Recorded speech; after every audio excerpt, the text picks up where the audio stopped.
Selamünaleyküm, merhaba saygılı arkadaşlar. ATR telekanalının yayınında bugün informasyon programmasını seyredesiniz. Sizler için stüdyoda ben Gülsüm Halilova çalışacağım ve bu blokunu başta çok uzatmayacağım. Esas biz işte farklı yayınlarımızı Kırım haberleri ile işte olup bitken Rusya-Ukrayna cenkinin haberleri ile başlayımız. Ama bu blokumuz biraz istisnai çünkü stüdyamıza misafir geldi ve biz onu selamlamaktan memnunuz. Hamza Bey Çorabat Türkiye'den bizim misafirimiz ve Konya'da gençler Kırım Gençler Vakfı'nın yolbaşçısı Hamza Bey. Merhaba, hoş geldiniz. Merhabalar, hoş bulduk Gülsüm Hanım.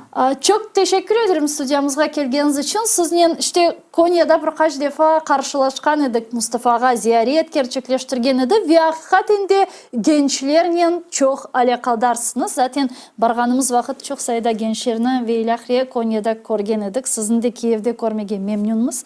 Geliniz işte umum böyle sualden başlayıp. Mında şimdi ne yapasınız? Zaten delegasyaya da Kiev'ge gelgen edi. Koruşuvler ve ilahriye olgan edi. İlk defa mı gelesiniz 2022 senesi büyük cenk başlaganından sonra değil mi diye suratlarınız nasıl? Başta teşekkür ederim programa davetinizden, nazik davetinizden dolayı. Kiev'de sizlerle oturup sohbet etmenin tadı çok daha farklı. Türkiye'den çok farklı. Teşekkür ederiz. Ukrayna'da bu savaş durumunda, Ukrayna'nın içinde bulunduğu savaş içerisinde sizlerin burada koşturmalarınızı görmek, mücadelenizi görmek, Ukrayna'nın haklı mücadelesinde Kırım Tatarları olarak Ukrayna'nın toprak bütünlüğünde Kırım'ın yerine koruma noktasında vermiş olduğunuz mücadeleden dolayı tebrik ediyorum. Estağfurullah. Yani hepimizin işi bu zaten. Yani bu mutlaka hep hepimizin işi, lakin bir uzaktan bakmak var, bir de işin içinde olmak var. Bu kolay değil. Yani bu coğrafyada ne kadar Kiev rahat görünse de her an füze tehlikesinin olduğu, drone tehlikesinin olduğu bir bölge. Bu inkar edilemez. Dünya çok bunun farkında olmasa bile. Yani böyle bir durumda beni buraya davet edip, nazik davetiniz çok hoştu. Ben Ağustos'ta bir kere daha gelmiştim Kiev'e. Orada çok uzun sürmedi. Bir hafta 10 günlük bir ziyaretim oldu. Burada hem Milli Meclisimizi ziyaret etmek hem de savaştaki durumu daha yakından hissedebilmek için. Biraz daha sanki o zaman Kiev daha tehlikeli gibi görünüyordu. İşte sirenler daha fazla çalıyordu. Şu an daha sakin görünüyor ama tabii savaş bölgesi. Hissediliyor mu peki çok savaş ciddi hissediliyor. Nasıl hissediliyor? Nasıl hissediliyor? Evet. Ben 2 ay önce geldiğimde Kiev'de insanlarda daha fazla vardı. Böyle daha fazla güçlüydü sanki insanlar. Savaşın insanları etkilediği hissediliyor. Niye? Yoruluyor insanlar zamanla. Kolay değil. Evet. Neredeyse 3. seneye girdi savaş. 3 sene bu mücadeleyi bu asırda vermek Ukrayna halkının başarısı artı psikolojisinin güçlü olması. Tabii ama uzun bir süre insanları yoruyor. Bunu hissediyorsunuz. Savaş olduğunu hissediyorsunuz. Yani zamanla insanları yoruyor. Fakat çok güçlü bir yapı. Yapmıyorlar. 2 ay öncesine göre ama daha sakin görünüyor Kiev. Yani hava saldırı sirenleri çalmıyor, yapmıyor. Ama şimdi kış sezonu başladı. Tabii, bugün işte Ukrayna Savunma ve Milli Şurası'ndan böyle bir açıklama geldi. Dediler ki kışa yakın bir dönemde Rusya Ukrayna'nın enerjetik altyapısını hedef alacak mutlaka, ve bu kış biraz zor olabilir diyor. Mutlaka daha zor olmasını ben de bekliyorum ama Ukrayna halkı güçlü bir halk olduğunu düşünüyorum. Ukrayna halkının. Kırım Tatarları da burada ellerinden geleni yapıyor. En azından sizler, gençler. Milli Meclis bu konuda elinden geleni fazlasıyla yapıyor. Yani savaşın başından beri burayı terk etmeyen insanlar bu mücadelenin birebir içerisinde. Evet. Peki geçen biliyorsunuz zaten Türkiye'den ve Romanya'dan Evet. bizim derneklerimizin temsilcileri buraya ziyarette bulundular. Farklı görüşmeler vesaire oldu. Nasıl değerlendiriyorsunuz? Beğendiniz mi? Görüşmeler nasıl geçti? Aslında genel olarak sizin fikirleriniz bununla alakalı neyden ibaret? Çünkü sonuçta büyük çaplı savaş başladıktan sonra biz aslında biraz daha erken olacağını bekliyorduk bu gibi ziyaretin. Zaten olması da mantıklıydı bence. Ama tamam, hiç olmasından daha iyidir. Sonuçta 25 kişiye yakın bir heyet geldi. Çok sağ olsunlar. Birçok görüşmeler de oldu zaten. Sizin bakış açınız nasıl bu duruma? Ne kadar verimli oldu sizce? Yani daha erken olması gerekiyordu benim şahsi kanaatim. Yani ne olursa olsun burada milli davanın, Kırım Tatar milli davasının diaspora tarafından temsil edilmesi gerekiyordu Ukrayna devleti karşısında. Geç kalmış bir Bu bir imaj ziyaretti. konusu değil mi? Kesinlikle, Yani? kesinlikle. Çok önemli. Savaşlar kötüdür. İnsanların canına kasteder. Burada haklının yanında ne kadar erken durmaya başlarsanız o kadar dostluğunuzu ifade edersiniz. Yani birlikteliğinizi ifade edersiniz. Burada bizim Kırım Tatar Milli Meclisi'ne vermiş olduğumuzu desteği ifade etmiş oluruz. Ama şöyle ne kadar geç kalınmış olsa bile yerinde bir şeydi, ziyaretti. Sayı olarak bence düşüktü ama Türkiye'de de olarak ekonomik olarak çok rahat zamanlar yaşanmıyor. Yani onun da etkileri oluyor. Artı yol ciddi gerektiriyor.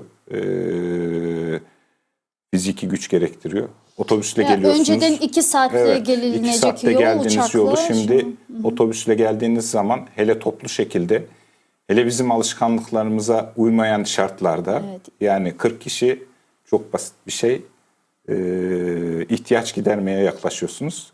Aynen. Bir tane VC, 40 kişi sırada. Aynen. Yani yolda bile, karayolunda dahi. Bir de Türklerin çay içme şeyleri var. Yani rahatlamamız lazım. Yani Kırım Tatarlarının kahvesi, çayı. Evet.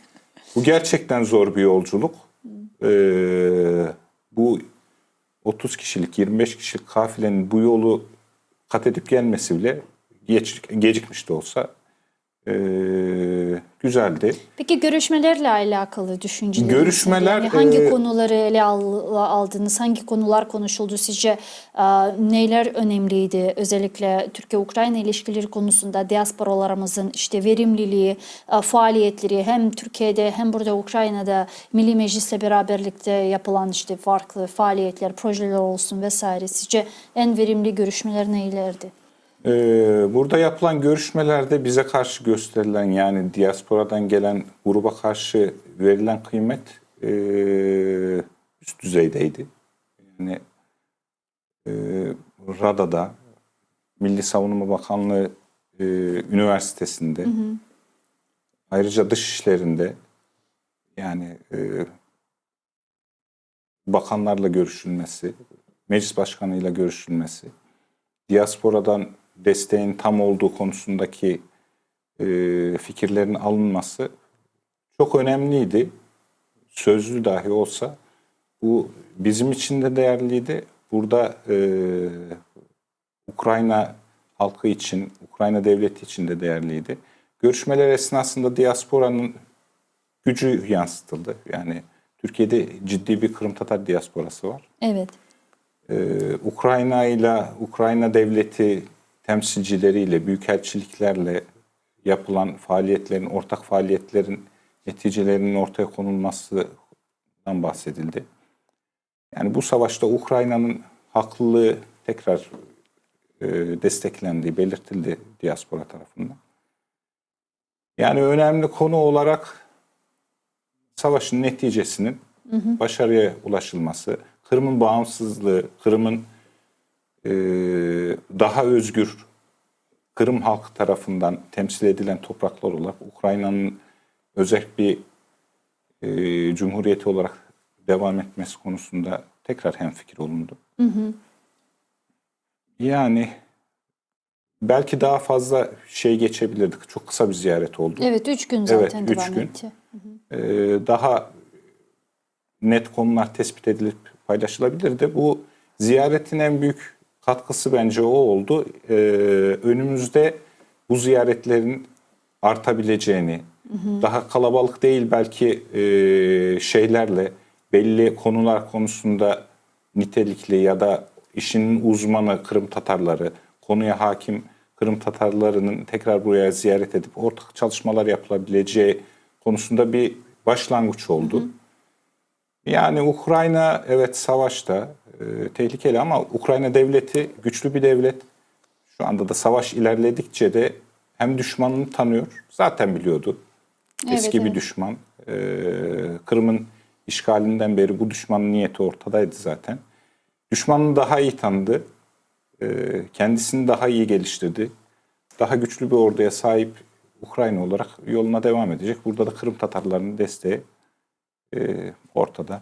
Peki genel olarak Rusya-Ukrayna savaşının seyrini şu an nasıl değerlendiriyorsunuz? Sonuçta savaş artık 2,5 yıldır devam ediyor. Hem Rusya tarafından ciddi sorunlar var. Onlar zaten çok sayıda askerlerini kaybediyorlar. Bu zaten normal savaş mantığına göre her zaman saldıran taraf çok sayıda asker kaybeder. Evet. İşte müdafada, savunmada olan taraf 2 katı az asker kaybeder. Sonuçta Rusya'nın durumu ortada ama geri çekilme gibi böyle ihtimal de yok. Çünkü Ruslar artık bir defa saldırdı mı, Putin saldırdı mı artık geri çekilmez. Sonuna kadar ilerlemeye işte isteyeceği ya ve en azından buna çalışacağı gibi görünüyor. Aynı zamanda Ukrayna işte şu an savunmada bulunuyor ve Batı silahlarına, Batı müttefiklerinin desteğine de muhtaç ve şu an bazı analistlerin değerlendirdiğine göre durum biraz çıkmaz sokağa gibi giriyormuş gibi görünüyor. Sizce de öyle mi? Özellikle Türkiye'den baktığınızda Rusya-Ukrayna savaşı şu anki seyri nasıl değerlendiriliyor? Birincisi savaş uzmanı değilim. Evet. Yani burada konuştuklarım uzmanlık alanım değil. Lakin 2,5 sene önce savaş başladığında arkadaşlarla oturduğum zaman dediğim şuydu. Rusya ömrünün sonuna geldi. Yani son nefesini veriyor. Niye dediler? Kocaman devlet, işte güçlü devlet ortada. Evet, toprak olarak çok geniş bir coğrafya. Fakat karşısında ki halk daha önce Rus idaresinde yaşayıp Batı'nın refahını görmüş bir halk. Yani evet. İnsanlık nedir? Halka verilen kıymet nedir? Bunu öğrenmiş bir halk. Aslında Cahar Dudayev'in şeyi aklıma geliyor o noktada. Çok hızlı oldu geçiş gerçi de. Yani Rus güneşi batarken Ukrayna güneşi doğacak diyor. Evet. Ve Cahar Dudayev bu işin uzmanıydı. Ben uzmanı değilim ama sonuçta uzmanlarından bunu duyduktan sonra çok fazla şey yapmaya da gerek yok. Yani savaşın neticesi olarak kaybedeni Rusya olacak. Yani toprak bütünlüğü olarak ne olur, ne biter bilmiyorum ama 2,5 senedir Ukrayna'da kaybettiği zaman, efor, harcadığı efor ne kadar saldıran taraf olsa dahi ve dünya karşısındaki prestiji, kaybolan prestiji, artı işlediği savaş suçları Rusya'nın kaybedeceğini gösteriyor. Benim bakış açım. Öyle olacağını da umuyorum, temenni ediyorum. Tarafsız değilim, Ukrayna taraftarıyım. Yani Ukrayna'nın hiçbir zaman kaybedeceğini düşünmedim. Kesinlikle savaşın kazananı olacak. İnşallah. Biz de biliyor musunuz burada Ukrayna'da zaten biliyordursunuz bir terim var. Çok kullanılıyor. Savaş Kırım'da başladı. Kırım'da kesinlikle bitecek. Çünkü böyle bir yanlış algı var. Mesela biz de Türkiye'de bunu her zaman anlatıyoruz kamuoyuna. Savaş 24 Şubat 2022'de başlamadı. Savaş Kırım'ın işgaliyle 2014 yılında başladı ve Rusya için hatta Kırım Donbas'tan bile çok daha önemliydi. Kesinlikle. Zaten bu savaş Kırım için başladı. Bu konuda ne düşünüyorsunuz? Yani sizce işte savaşın bitmesi Kırım'da mı olacak? Veya mesela şimdi çünkü biliyorsunuz Kırım etrafında çok işte müzakere vesaire konuları var. Yani bu konuda değerlendirmeniz nasıl? Şöyle, Rusya Kırım'dan çıkmadığı sürece bütün Batı Rusya'nın hedefi. Yani Türkiye Cumhuriyeti Devleti de dahil. Yani ben Rusya'nın en büyük hayalinin geçmişte dinlerdik. Hatta büyüklerimiz de şey yapardı, aktarırdı. Boğazlar olduğunu biliyoruz. Evet. Yani boğazlara sahip olmadan büyük Rusya hayali gerçekleşmeyecek. Kırım anahtar. Yani Kırım'da Rus varlığından Sıcak denizlere çıkan bir kesinlikle anahtar. yani açılması için. Rusya Kırım'ı kaybetmediği sürece dünyaya tehdit. Batı'ya tehdit. Türkiye'ye tehdit. Yani Kırım alınmadıktan sonra da hiçbir şey yok. Yani barış görüşmeleri yapılabilir. Barış sağlanabilir. Yani 2022 topraklarına tekrar dönülebilir. Fakat Kırım geri Ukrayna'ya dahil olmadığı sürece Ukrayna her zaman tehdit altında. Başta Ukrayna, daha sonra diğer Batı devletleri. Rusya durmayacaktır, yani devam edecektir. O yüzden Kırımsız bir Ukrayna tehdit altında dünya demek. Benim şahsi fikrim. Yani bu konuda da şu anki Ukrayna devletinin, Ukrayna yönetiminin aynı fikirde olduğumuzu düşünüyorum. Yani Sayın Zelenski'nin açıklamalarında da Kırım'ın Ukrayna topraklarına ben iade edemeyeceğim. Yani katılması. Evet. Çünkü işgal edilmiş topraklar hak verilmez alınır. Yani Doğru. Ukrayna Kırım'ı alacak. Almazsa zaten Ukrayna'nın bütünlüğünden de bahsedilemez. Rusya buna hiçbir zaman izin vermeyecektir. Yani bugün Ukrayna savaş bölgelerinde öldürülen Rus askerleri gibi bir duruma düşecektir Ukrayna'nın durumu da. Şimdi bu bütün büyük bu vaziyette çatışmalar arasında Kırım Tatar halkı kaldı. Bizim milletimiz, bizim halkımız kaldı. Elbette ki Ukrayna devlet olarak işte 91 senesinden beri onun istiklalini ilan etti. Ama biz hepimiz bilemiz ki 2014 senesinden evvel olan Ukrayna bugünkü Ukrayna değil. Çünkü bizge de haklarımızın gayrıdan tıklanılması meselesinde çok zorluklar oldu 2014 senesi. Sonra Kırım işgal edildi. Ve şimdi artık yavaş yavaş Ukrayna Kırım Tatarlarının haklarını tıklanıp yolunda farklı faaliyetler ve ilahri alıp bara. Ve şimdi muhtariyet meselesi kötürüldü ve ilahri. Ben her vakit diyeyim ki ne yazık ki bunların olması için Kırım'ın işgal edilmesi gerekti. Ne yazık ki. İşte vatandaşlarımızın vaziyetini Yarımada'da biliyorsunuz. Bunda sizge bunu anlatmaya gerek yok. Zaten bunda da herkes bunu biliyor. Ama sual şu. Türkiye'de ne kadar bilirler? Sonuçta siz Kırım Tatarlar olarak işte Türkiye'de yaşaysınız. Fazla derneklerle faaliyetleriniz var. Siz zaten Konya'da çok aktifsiniz ve anda Kırım Tatar dernekleriyle, Kırım Tatar insanlarıyla alakalarınız var. Farklı tedbirler olabilir. Dernekler meselesine daha geçecekmiz faaliyetlerge. Ben sadece Kırım Tatarlarının vaziyetini, Kırım'da, Ukrayna kıtasında yani ne kadar insanlara aşina, ne kadar bilirler Kırım Tatarlarga yapılgan represiyalar olsun, baskılar olsun ve ilahri. Çünkü insanlar diyor ki işte sizge ne fark eder? Ya Ukrayna işgali ya Rusya işgali. İkisi de Slav değil mi zaten? Öyle sözler mi eşittim bazen? Buna ne dersiniz? Türkiye'de diaspora çok geniş. Yani nüfus olarak dünya üzerindeki en fazla Tatar diasporası, Kırım Tatar diasporası Türkiye'de. Bunu herkes biliyor. Eski başbakanlarımızdan Ahmet Davutoğlu Bey'in zamanında verilen nüfus sayıları var, kendisinin verdiği. Çok küçümsenmeyecek ciddi rakamlar. Ne kadar? O yanılmıyorsam 5 milyondan bahsetmişti. 5 milyon. Bu da 1783 senesinden göç edenlerden bahsediyoruz. Yani 300 yıllık, 400 yıllık neredeyse bir göçün neticesi.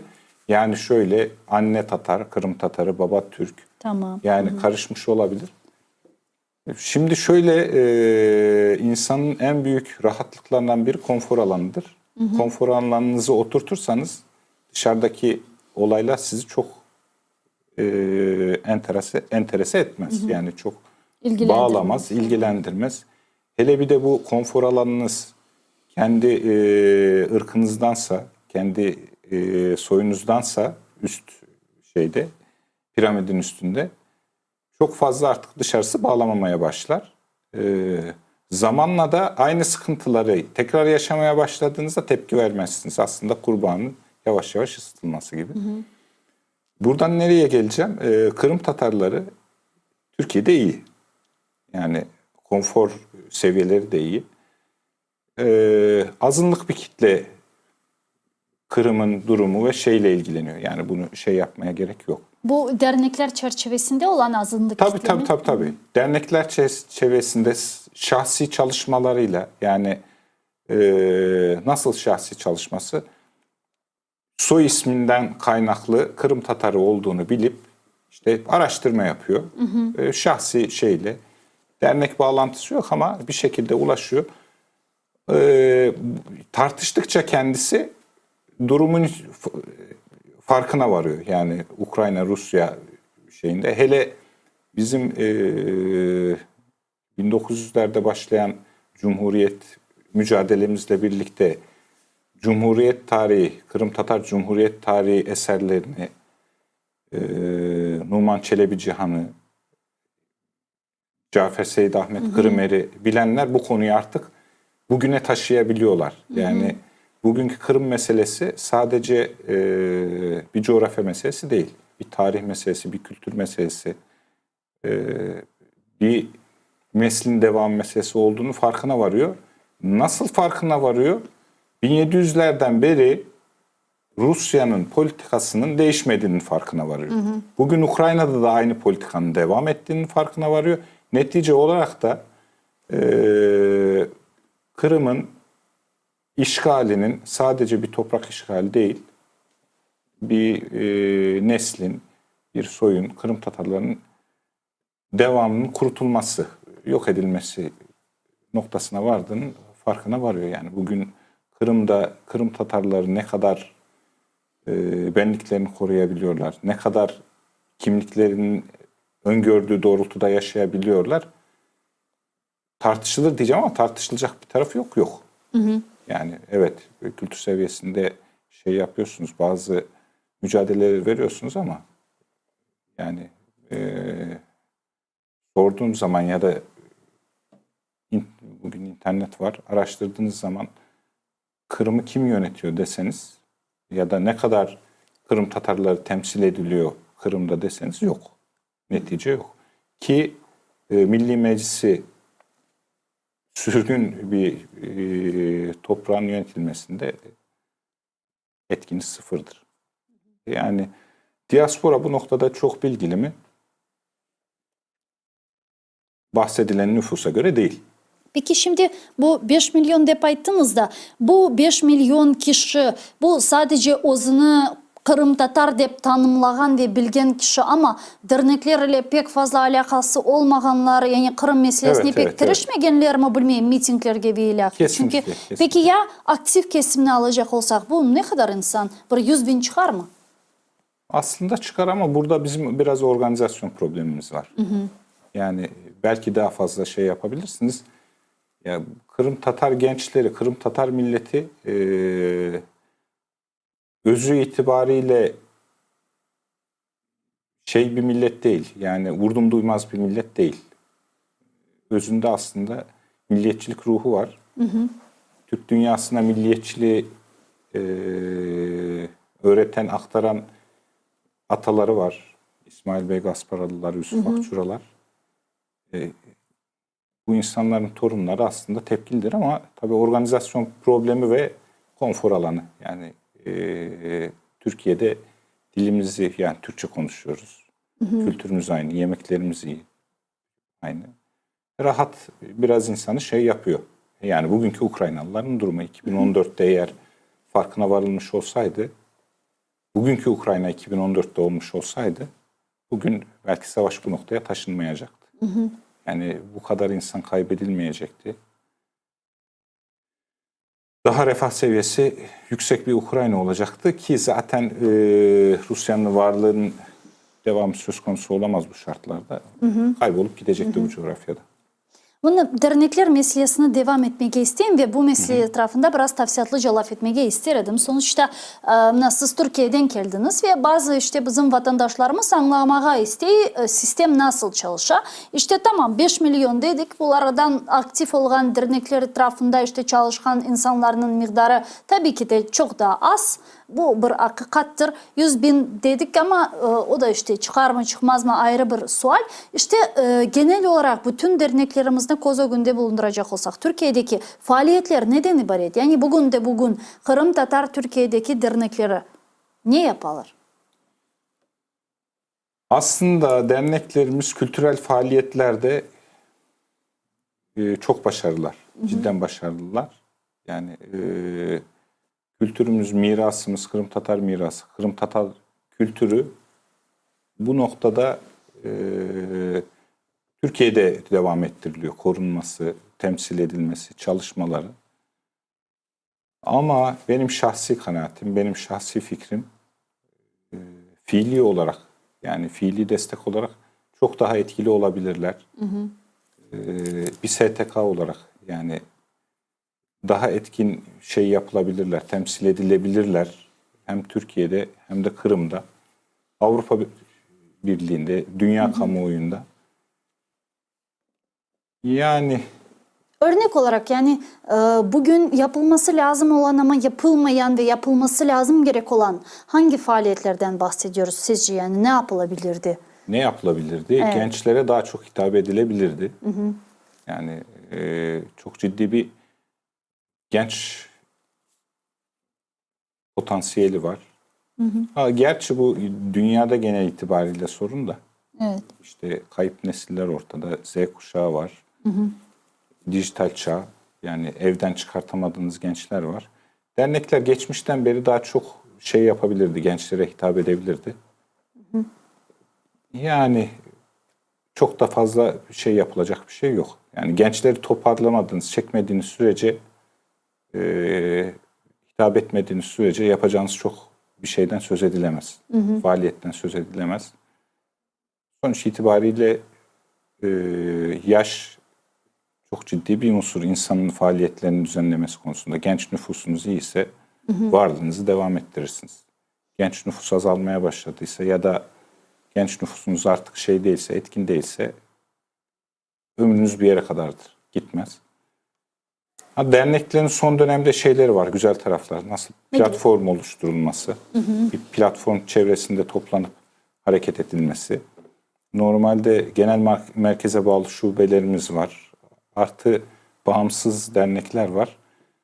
Bunların Bu bir ana araya merkezden gelip, bağımsız dernek. tabii ana merkezden bağımsız. Yani genel merkez Sistem nasıl şubesi çalışıyor? altında. Genel merkez var ve genel merkezin şubeleri var farklı şehirlerde. Evet, İşte evet. İstanbul şubesi, Eskişehir şubesi, Bursa şubesi vesaire diye. Yani bunların hepsi Ankara merkezine mi tabi? Yok değil. Yani şöyle sistemde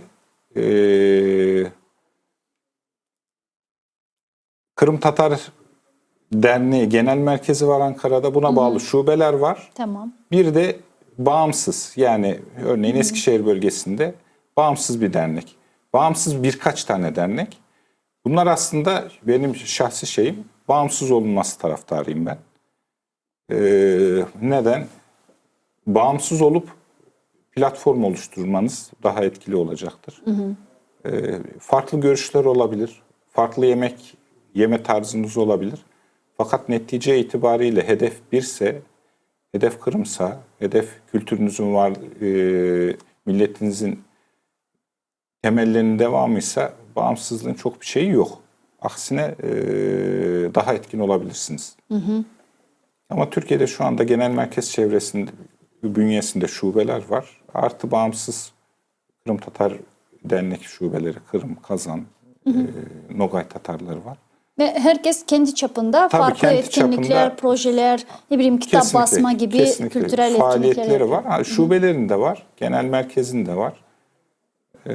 Daha etkin kullanılabilir. Yani gençlere hitap edilebilir. Benim temel şeyim gençler. Gençlerden konuşalım o zaman. Çünkü ben yayınımın Evet. başında işte söyledim, biz Konya'ya geldiğimizde çok sayıda gençlerle tanıştım. Şahsen ben tanıştım. İşte Mustafa Ağa zaten sarıp aldı gençler Evet. vesaire. Konya'da çok ve kendini Kırım Tatar olarak tanımlayan genç. Nereden buldunuz bu gençleri? Aslında onlar Kendileri mi beni geldi buldu. sizi buldu?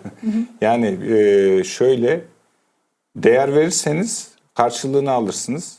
Yani gençleri seviyorum. Niye seviyorum? Tohum gibiler. Yani verdiğiniz sürece yeni ürünler alıyorsunuz. Yani taze ürünler. Bizim gençlerimiz, Genç Tatar özellikle YouTube'dan yaptığı yayınla haftada 1-2 program yapıyor. Yani kolay değil. Ellerindeki imkanlarla yapmak. Kırım Tatar dilinde yapıyorlar bu programların birçoğunu. Ukrayna savaş durumu hakkında kendileri yayın yapmaya çalışıyorlar. Savaşı değerlendiriyorlar. Kırım'daki durumu değerlendiriyorlar. Yani bu mücadeleyi devam ettiriyorlar. Artı güzel tarafı da bizim gençlerimiz büyüyor. Yani Konya'daki genç Tatar, gençler, onlara tavsiyem de kendi şeyleri de o, tutumları da o. Yeni gençler eklemeye çalışıyorlar ki geliyor. Bu da bize ümit veriyor tabii. Bu gençlerle birlikte faaliyetlerimizi arttırıyoruz. Ne kadar var peki işte Konya Gençler Vakfı grubunda? Konya gençleri çok değil aslında da. Yani bir 100 kişi aktiftir. Ama bunlara bağlı çalıştığınız zaman Ama 100 kişi biliyor musunuz çok Hamza Bey, etkindir. dile kolay. Kesinlikle. Ama işte 100 kişiyi bir odaya topla, büyük bir kitle aslında bu. Bir de çok ciddi bir aktiflerse, kitle. Bizde Konya'da öyle bir problemimiz de var. 100 kişiyi toplayacağımız şu anda büyük odamız yok. olur inşallah. Yani çalışmalarımız, ya bu ne yaparsanız yapın sonuçta fiziki şartlarınız, finansal gücünüz etkili. Ne kadar güçlüyseniz finansal olarak fiziki şartlarınız ne kadar iyiyse çevrenizde toplayacağınız kitle de o kadar geniş oluyor. Yani insanlar diyebilir yani ya bağı, işte finansal bağı, maddi bağı var. Bunlar tutamazsınız. Yok, o iş öyle değil. Karnı doymayan insanlardan yapamazsınız. Yani dava adamı çıkaramazsınız. Belli bir noktada karnının doyması gerekiyor. Yani insanlar topladığınız zaman fiziki şartların iyi olması gerekiyor. Özellikle belli bir refah seviyesi yaşayan ülkedeyseniz. Yani bugün Ukrayna'da insanlar metro istasyonlarında da toplanmaya razı ama savaşla hiç alakası olmayan bir gruba yarın metroda toplanacağız, milli dava var derseniz oraya 10 kişiyi ya toplarsınız ya toplayamazsınız. İşte bunu soracaktım gençlerle alakalı. Evet. Yani ben 29 yaşındayım, genç sayıladırım. Gençsiniz. Gencim. Yani ama çok gençsiniz. mesela bu Kırım milliyetçilik duyguları bizde yani vatanda doğdu. Sonuçta ben Kırım'da doğdum, Evet. 1995 senesi. Çok milliyetçi bir korantada ben terbiyelendim. Bizim ailede sadece Kırım Tatar tilinde laf ediliydi ve ben Kırım ortamında yani ben vatan ne olganını andan bilem. Kart anam, kart babam bizlerge işte sürgünlükünü tarif etiydi. Yani o duygularla yetiştirildik vatanda, yani Kırım'da. Sonra işte Kırım işgalini korduk 2014 senesi, işgalini yaşadık, zorluklar yaşadık ve ben 19 yaşımda, 20 yaşımda vatanını terk etmek mecburiyetinde kaldım ve vatan hasretinin ne olganını yaxşı bilem. Ne için? Çünkü ben anda yaşadım, bilem bu topraklarının kokusunu, bu havanın, bu denizin kokusunu ben bilem, hatırlayayım. Ama misal olarak diasporalarda gençlerge bu nasıl aşılanıla? Men işte tahmin etmege benim için zor. Men misal olarak başka memlekette doğsam, anda bilmeyim bir Kırım Tatarı olganımını öğrensem, 200 yıllık işte tarihim var. Zaten Türkiye'de doğdum, büyüdüm. İşte anamın da doğdu, babamın da doğdu. Bu milliyetçilik duyguları nasıl koterili? Sonuçta gençlerin bir miktarı zaten Kırım'a da barmağandır, görmegendir. Sadece kitaplardan ve anlatılganlardan mı bu milli bilinçlik ya da genel Türk dünyası milli bilinçligi mi söz konusu bunda? Yani bunu nasıl anlatır ediniz? Biraz zor mesele anlayayım ama kendiniz bunu biraz felsefi Doğru seviyede söylüyorsunuz. laftik. Yani güzel bir soru. Aslında bu konsantre şeye benziyor, milliyetçilik. Siz konsantre milliyetçisiniz. Nasıl? Nasıl? Hayatı size, yani Kırım'da yaşayan Kırım Tatarlarına hayat konsantre geldi. Nasıl konsantre? Daha yoğun. Daha yoğun. Yani diasporadakilerin olayların tam içine düştük. aynen öyle. 40 yılda öğreneceğini siz belki 10 yılda tecrübe ettiniz. Niye? Doğrudan Rus baskısı altına girdi diasporadakiler. Sürgünlüğü gördü. Yani bugün 2014'ten sonra Kırım'dan ayrılmak zorunda kalan tekrar sürgünlerimiz var bizim. Yani ne kadar bu şey gibi görülse de işte şartlar iyi. Trenlere değil de otobüslere, uçaklara biniyorsunuz ama sürgünlük. Sonuçta aynı duyguları vatansızsınız. hissediyorsun. Yani vatanınızı bırakıp gitmek zorunda kalıyorsunuz ki burada ben Kırım Tatar mücadelesini veren Mustafa Ağam ve çevresindekileri gördükçe bunu daha fazla hissediyorum. Ona da şimdi birazdan değineceğim. Bu coğrafyadaki, yani Kırım'da yaşayıp tekrar sürgünlüğü görmüş Kırım Tatarlarının milliyetçiliğini daha çok besliyor. Bu şeyde nasıl, diasporada nasıl vuku buluyor, nasıl canlanıyor? Birincisi, ne kadar fazla iştirak ederseniz Kırım Tatar meselesiyle, ne kadar fazla duyarsanız, ne kadar fazla yaşarsanız o kadar kabul ediyorsunuz, benimsiyorsunuz ve mücadelesini veriyorsunuz. Bizim gençlerimizin en büyük şeylerinden bir tanesi o, Konya'daki gençlerin avantajlarından bir tanesi o. Yani 25 yaşında ama 10 yıldır araştırıyor, 10 yıldır okuyor, 10 yıldır mücadelesini veriyor. Bunun üzerine de yeni gelenler daha yoğun şekilde bu arkadaşların arasında şeyini alıyor, vitaminini alıyor aslında. Yani bunu beslemenin yolu eserler. Birincisi yazılı eserler. İkincisi diaspora haricinde, yani Kırım Tatar Milli Meclisi'nden örneğin Mustafa Ağa'nın gelmesi bizleri çok etkiliyor. Sizlerin gelmesi çok etkiliyor. Bugün insanların bir karede sizlerle beraber görüntü vermesi sizin tanınırlığınızdan çok çevresinde ya bu kim demesine sebep oluyor. Yani Mustafa Ağa kim? Evet. Yani bugün Mustafa Abdülcemil Kırımoğlu dediğiniz zaman bana göre nefeslerin tutulup dakikaların durması lazım. Niye? İşte ömrünü bir davaya vermiş, dünyada çok fazla şey yok. Lider yok. İnsan yok. Ama diasporaya çıktığınızda karşılaşabiliyorsunuz o kim diye. Evet. Yani bunun bir şekilde daha çaplı olarak duyurulması gerekiyor. Benim çevremdeki, bizim çevremizdeki, derneklerin çevresindeki gençler bunu biliyor, üstüne ekliyor. İşte bizim büyüklerimize İsmail Otarlar, Numan Çelebicanlar, İsmail Bey Gasparalılar. Zaten bizim çocuklarımız bunları aldıkça, bizim gençlerimiz bunları okudukça milliyetçiliğini besliyor. Kırım Tatar milliyetçiliğini besliyor. Vatan nedir? Vatana gitmeden vatan kokusu almaya başlıyor. Yani Bahçesaray dediği zaman Bahçesaray kokusunu bilmiyor ama anlatılanlarla bütünleştiriyor. Yani Kırım Tatar müziklerini dinlediği zaman o havayı teneffüs edebiliyor. Keşke imkan olsa da şey yapılsa. Ben o konuda da aslında belli bir yaşın altında gençlerin gezilere, ziyaretlere iştirak edilmesi gerektiği fikrini taşıyorum. Ukrayna'ya, Romanya'ya, yani Kırım Tatar nüfusunun, diasporasının kalabalık olduğu yerlere ki davanın içinde olduklarını bilsinler, bir parçası olsunlar.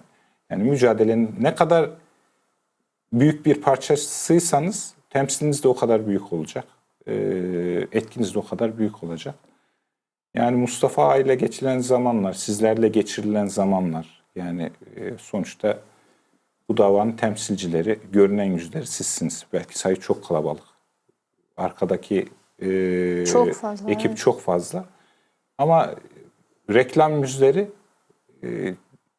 daha yakın hissettiriyor Kırım davasına kendilerini. Yani siz geldiğinizde çocukların sizlerle aldığı Çok bir heyecanlanıyorlar, fotoğraf artık onun ömrünün sonuna kadar mücadele etmesine sebep oluyor. Ya beslemek lazım, yani çocukları bir şekilde beslemek lazım. Bizlerin beslemesi lazım. Sizlerin beslemesi lazım. İşte medya olarak. Ortak çalışmalar yapılıp bunun daha çaplı, daha geniş olmasını sağlamak lazım. Dernekler açısından da bu daha fazla gençliğe hitap edilmesi gerekiyor. Artı, lafı çok uzatıyorum ama kusura bakmayın. Buyurun. Yani köy kavramı çok kalmadı ama bizlerde, yani Türkiye'de artık global dünyanın şeylerine gidiyor, sonuçlarına. Yani köylerden şehirlere göçler, köylerin karışması, şehir coğrafyasının içine girmesi. Benim çok sevdiğim bir büyüğüm demişti, bir davaya başlanacaksa köylerden başlanmalı. Yani köy insanı şey gibidir, köylüler böyle hiçbir şeyden haberi yoktur gibidir ama ülkelerin nabzını köylüler tutar. Yani köylüler bir şeye hayır dedi mi, şehirliler ne derse desin o hayır olur. Yani olmaz. O sevdiğim büyüğüm demişti, Kırım davasını başarıya taşıyacaksanız köylülere hitap etmelisiniz. Evet. Yani onlar çıkar çünkü, onlar yürür. kesinlikle. Yani dedesi tarımla uğraşıyor, dedesi çiftçilikle uğraşıyor. Dede toruna doğrudan etki edendir. Anne babanın fırsatı yok zaten. Yani o noktaya taşıyabilir miyiz? Çabalarımız var. Var mı peki etrafta bu kadar köyler ve özellikle işte Kırım Tatarlarının yaşadığı, Kırım Tatarca konuşulan, Kırım Tatar yemeklerinin korunduğu? Ya ben şunu iddia ediyorum, Anadolu'da Kırım'dan daha fazla Kırım Tatarcasının konuşulduğu geniş alanlar var.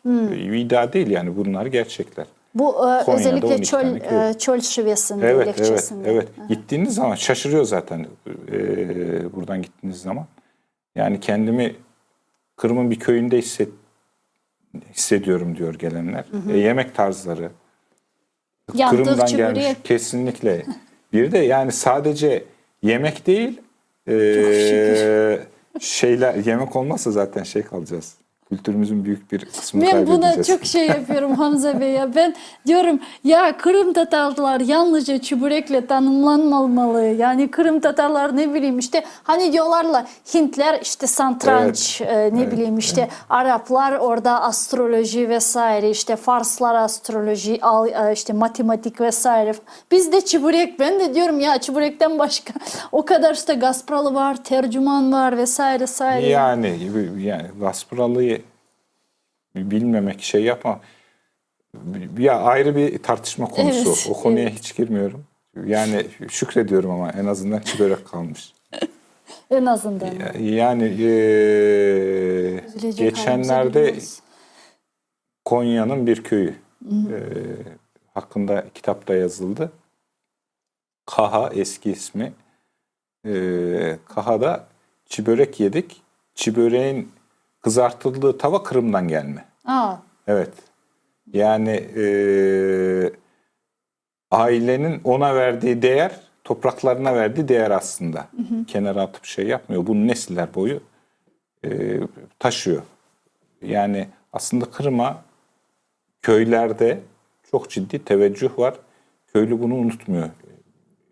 Yani mutfağında taşıyor, yatak odasında taşıyor, işlemeleriyle, sandığında taşıyor, ninesinin kıyafetleriyle.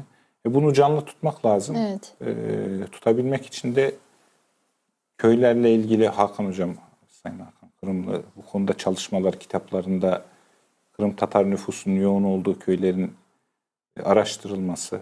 O hiç bitirmiyor. Ne zaman görsem hocam hiç değil. Sabit bir noktada değil. Halen gidiyor. Halen koruyor, canlılığını koruyor. Yani diasporada köyler konusunda çalışma yapılabilirse, köydeki insanlara hitap edilebilirse çok daha etkili bir diaspora oluşacağını düşünüyorum. Peki Konya ve Konya etrafında yani tahmini rakamlar var mı Kırım Tatarlarının sayısıyla? Yani şöyle, Konya'da 2 tane mahalle var. Kırım Tatarı, Muhacir Pazarı ve Eski Garipler İhsaniye Mahallesi, Büyük İhsaniye Mahallesi. Artı köyler var. 10'a yakın köy var. Nogaylar var. Nogay Tatarlar, Kazan Tatarları da var. Yani sonuçta bir araya genildiği zaman Tatar ifadesi bir araya getiriyor. Nüfus olarak da tahminim 80 bin civarındadır herhalde. Belki daha fazla. Yani rakam Maşallah. veremiyorum. Niye? Bu konuda özel bir çalışma araştırma yapılmadı. yapılmıyor. Sayı bir de çok kalabalık. Antropolojik aslında bir araştırmalar yapılmalı Türkiye genelinde. Yani çok ciddi aslında yapılan araştırmalar var. Dağınık. Bunları bir araya getirmek lazım, toplamak lazım. Zaman ayırmak lazım. Peki bu gençlerle alakalı bir 5 dakikamız daha kalıyor da böyle gençler kurultayı gibi bir girişim vardı galiba o döneminde. YTB ile birlikte tekrar şey yapılıyor. Ya Covid sürecinde evet. dünyanın her yerinde olduğu gibi bizim faaliyetlerde de ciddi şey oldu. Bir durağanlık süreci oldu. Fakat şimdi toparlanıyor. Tekrar şey yapılıyor. Yani mücadelesi ediliyor. Daha fazla olması lazım. Yani sonuçta Türkiye'de baktığınız zaman şurada kesinlikle küçümsenemez. Türkiye'nin en güçlü STK'larından bir tanesi Kırım Tatar Dernekleri. Yani Kırım Tatar Dernekleri kapasitesinde başka Türkiye'de şeyden söz edilemez. STK'dan söz edilemez. Etkin. Sivil toplum kuruluşu. Tabii sivil toplum kuruluşundan. Vatandaşlarımız anlaması için. Evet. Sivil toplum kuruluşundan. Nüfus olarak kalabalık olunca aslında etkin de bir şeyiz. Milletiz. Nasıl etkin? Geçmişinden getirdiği kültür, Türkçülük noktasında, Türk dili konusunda. Kırım Tatarları İsmail Bey Gaspralı'dan sonra Türk dünyasının en etkin topluluklarından biri. Bu meselede bile ben çok böyle üzülüm değil de yani bunu canlandırmaya evet çünkü sonuçta bir vakitleri Kırım Tatarları bütün Türk dünyasına hitap etken kişiler edilir. İsmail Bey Gaspralı, Hasan Sabri Ayvazov, işte Yusuf Akçura ve birçokları zaten bu cedidçilik meselesini, pan-Türkçülük meselesini Kırım'dan getirildiği bu ve farklı Türk bölgelerine yayıldı. Türkiye'ye yayıldı da çok işte Mısır'a da Doğu Türkistan'a Uygurların yaşaganı Çin'e Mısır'a ve ilahire. Sonra işte bizim aydınlar 1917 senesi Bolşevikler tarafından katledildi, öldürüldü. Zaten sonra sürgün ve ilahire ve bir vakitleri bütün dünyaya işte Türkçülükünü getirgen Kırım aydınları şimdi yani bizim vaziyetimizde zaten görüyorsunuz. İşgal altına düştük. Bir vatandaşlarımız demek yarısı Kırım'da birçok Kırım'da başkalar altında kıtada bulunanlarının miktarı çok fazla değil ve bunda işte Kırım'ını kaytarmak bir şey işlerinin uğraşalar. Yani mücadele devam etti. Ben de düşünüyorum ya biz o kadar işte Gasprinski'nin evlatları olarak bunu nasıl kaytarabiliriz? Bunu nasıl işte canlandırabiliriz? O vakitlerini, o aydınlarını yanıdan yetiştirmek için biz ne yapmalıyız bugün? Sualler peyda ola. 3 dakikamız kala. Gülsüm Hanım, kısaca şey yapayım. Güzel bir atasözü var bizim. Meyve veren ağaç taşlanır. Yani öyle bir ağaç dikilmiş ki meyveler taşlanmadan durmamış. Yani Kırım Tatarların bu bahsettiğimiz yani serzenişte bulunduğumuz mesele bir araya gelememesi, işte çok fazla gücünü ortaya çıkaramaması aslında ağacın gücünü gösteriyor. Halen taşlanmaya devam ediyor. Evet. Yani bir araya gelmeye çalışsa tekrar taşlanıyor. Belki bir şey yapılıyor. Ben şuna güveniyorum, ağaç güçlü. Atılan tohumlar güçlü. Bir gün mutlaka şey yapacak. Bu tohumlar tekrar bir araya gelip şey yapacak. Çiçek vermeye başlayacak. Meyveler olacak. Zaman alması gerekiyor. Yani 300 yıllık bir şey sürecindeyiz. Evet. Sürgün süreci 300-350 yıl. Ben de çok sabırsızımdır. Yani ben de görmek istiyorum. Ben de. Yani ama 350 yıl taşlandıktan sonra bir anda çiçek açacaksınız, meyve vereceksiniz. Kolay değil. Ha, olabilir mi? Olabilir. Mucize. Ama bunu ben her zaman bu yönde Evet. şunu diyorum. Abdülreşit Medziyev vardı Evet. bizim çok büyük bir aydınımız. O zaten sonra işte Kırım Halk Cumhuriyeti'nin kuruluşunda büyük rol oynayan aydınlarımızı yetiştiren kişi bu aslında. Evet. Döneminde Bekir Çobanzade, Çelebi Cihan gibi insanlarımızı bir fon kurmuştu. Evet. İşte o fonun parasıyla İstanbul'a gönderiyordu eğitim almaları için. Sonra işte Kırım'a dönüp bunlar zaten Kırım Halk Cumhuriyeti'ni kurdular. Bu tür projeler bence gençlerimiz arasında uygulanırsa bence çok faydalı olurdu ve bu yönde hepimiz bence çalışmalıyız. Kesinlikle. Yani Bir dakikamız kaldı. mesele tekrar dönüyor dolaşıyor. Ya finansal olarak, kitlesel olarak güçlü olmanız lazım. Fikirsel olarak güçlü olmanız lazım. Fikirleri bir arada tutarken de harcın sağlam olması gerekiyor. Olacağına inanıyorum ben. İnşallah. Mustafa Ağa inanıyor. İnşallah. Benim için önemlisi o. Yani ben bugüne kadar Mustafa Ağa'nın Rusya konusunda, Kırım konusunda söyleyip de şaştığı nokta görmedim. Ben de. Görmedim. Yani onun sözlerini de hatırlıyorum. Ukrayna Savaşı hakkında da. Rahatım ben. Sağ olunuz. Sizler sağ olun. Büyükten büyük Teşekkür ederim. teşekkürler stüdyamıza Ben teşekkür geldiğiniz ederim. için. Çok Hamza Çorabatır stüdyamızın misafiriydi sevgili arkadaşlar. Atayırlı olunuz. Zaman informasyon programması sizlerin şimdi selamlayın.